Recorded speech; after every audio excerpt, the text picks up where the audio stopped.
In primetime news this evening, probe intensifies. 2 more days for answers about missing COVID vaccine as 6 workers reassigned. Bear with us. Government calls for patience from those clamoring for vaccination. And not in support, JTA pushes back on plan to extend school year into the summer.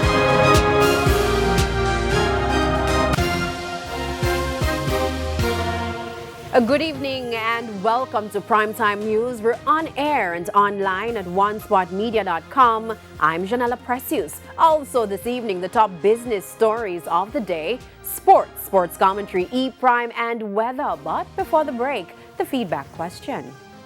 Tonight we're asking, what are your thoughts about the management of the COVID-19 vaccination program?